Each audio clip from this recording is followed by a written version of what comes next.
Hi friends, நம்ம மொபைலில் தெரியாத நம்பர்லேருந்து ஒரு கால் வருது அப்படின்னா அது என்ன நம்பர்னு தெரிஞ்சுறதுக்கு, அது என்ன நம்பர் யாரோட நம்பர் தெரிஞ்சுறதுக்கு ஜஸ்ட் நம்ம ட்ரூ காலர் யூஸ் பண்ணி தெரிஞ்சுப்போம். இல்லை டெலிகிராமில் கூட அந்த ஆப்ஷன் இருக்குது. தெரியாத நம்பரை டெலிகிராமில் போட்டால் அது என்ன யாரோட பேரில் இருக்குன்னு தெரிஞ்சுக்கலாம். ஸோ அந்த ஆப்ஷன் ஒன்றும் தேவையில்லாமல் ஜஸ்ட் நம்ம மொபைல் இருக்கிற எல்லாரும் யூஸ் பண்ணுற கூகுள் பே மூலமாக ஒரே ஒரு செகண்டில் ஈஸியாக கண்டுபிடிக்கலாம். ஸோ அது எப்படின்றது பார்த்தீங்கன்னா, ஜஸ்ட் உங்களுக்கு ஒரு தெரியாத நம்பர்லேருந்து கால் வந்துருக்கு அப்படின்னா அந்த நம்பர் காப்பி பண்ணுங்க. உங்கள் கூகுள் பே ஆப்ஷன் இருக்குல்ல, அதை ஓப்பன் மேலே பார்த்தீங்கன்னா சர்ச் பாக்ஸ் இருக்கும். ஸோ அதை கிளிக் பண்ணுங்க. நீங்க இப்போ காப்பி பண்ண அந்த நம்பரை இதுல லாங் பிரஸ் பண்ணி பேஸ்ட் கொடுங்க. கொடுத்த உடனே அந்த நம்பர் யாரோட நேம்ல இருக்கோ அது ஆட்டோமேட்டிக்கா வந்துடும்.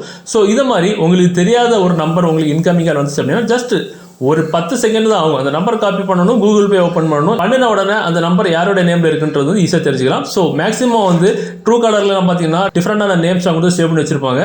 ஆனால் கூகுள் பேல மேக்ஸிமம் பெரும்பாலும் அவங்களோட ரியல் நம்பர் இல்லை கம்பெனி நேம் தான் கொடுத்து சேவ் பண்ணி வச்சிருப்பாங்க. இதன் மூலமா தெரியாத நம்பர்ல வந்தது சாதாரண ஒரு கம்பெனி போனா இல்லை தெரியாத நபர் யாரு அவங்களோட நேம் என்னன்றது இந்த மாதிரி பேமெண்ட் ஆப்ஷன்ஸ்ல அவங்களோட ஒரிஜினல் நேம் கொடுத்து வச்சிருப்பாங்க.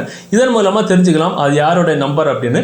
ஸோ இது நல்ல ஒரு ஆப்ஷன். உங்களுக்கு கூகுள் பே இருக்கு அப்படின்னா இந்த ஆப்ஷனை யூஸ் பண்ணி நீங்க தெரிஞ்சுக்கலாம். ஸோ இந்த தகவல் இந்த வீடியோ உங்களுக்கு பிடிச்சதுன்னா டெஃபினட்டா உங்க ஃப்ரெண்ட்ஸ் கூட ஷேர் பண்ணுங்க. பை.